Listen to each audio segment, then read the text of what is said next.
Today we're going to take a look at a chilling case that has captivated and horrified people around the world. The Idaho College murders.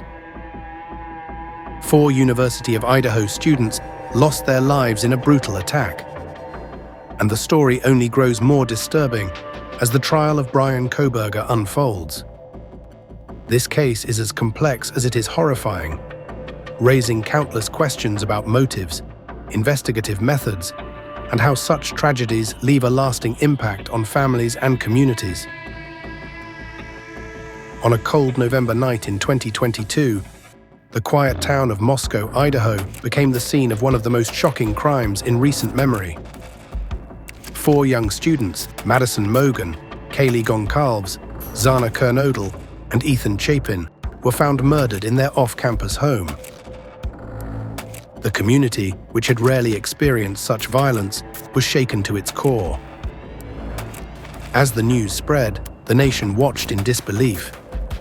People asked, how could such a brutal crime happen in a small college town? And who could be responsible for something so heinous? Days passed with no clear answers, leaving students and families on edge.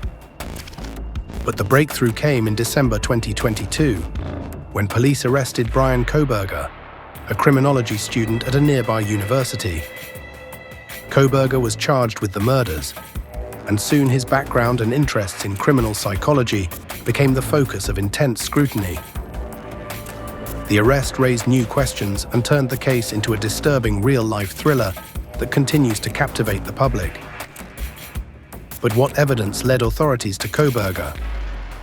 Investigators tracked his movements through cell phone data, surveillance footage, and DNA evidence found at the scene. The arrest affidavit detailed his presence near the victim's home both before and after the murders, adding a chilling level of premeditation to the crime.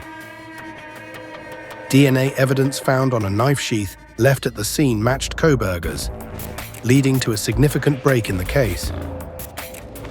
The trial itself has become a focal point for true crime enthusiasts and legal experts alike. It's a complex case with layers of forensic evidence, witness testimony, and psychological evaluations. Kohberger has pleaded not guilty, setting the stage for a long and complicated trial. Legal analysts argue that the trial will include debates over forensic accuracy, psychological evaluations, and the use of digital evidence, making it a high-stakes courtroom battle.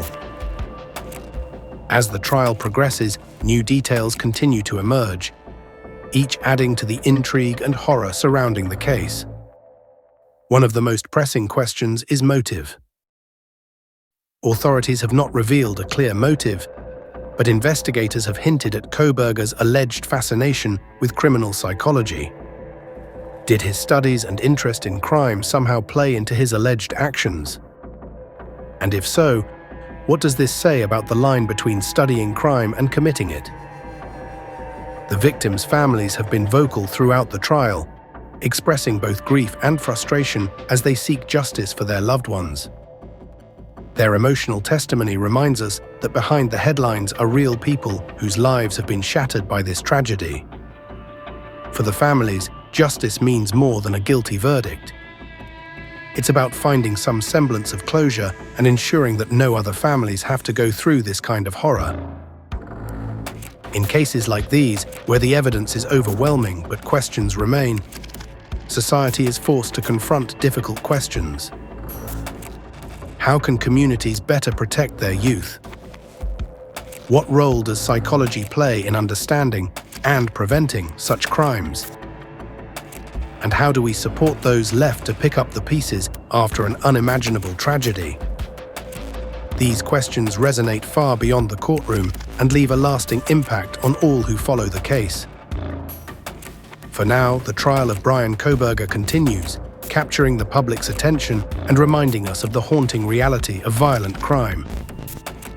The Idaho College murders case raises more questions than it answers. And as the trial unfolds, it may hold important lessons for law enforcement, psychologists, and the public. Ultimately, cases like this show us the importance of a just legal system, a vigilant community, and the courage of families seeking answers. The lives lost in the Idaho college murders remind us of the real human cost behind crime statistics and challenge us to learn, understand, and prevent future tragedies. Thank you for joining us in examining this deeply disturbing case. If you're interested in stories that delve into the complexities of crime, psychology, and justice, be sure to subscribe. We'll be back with more cases where the line between right and wrong, guilty and innocent, can be as blurred as it is tragic.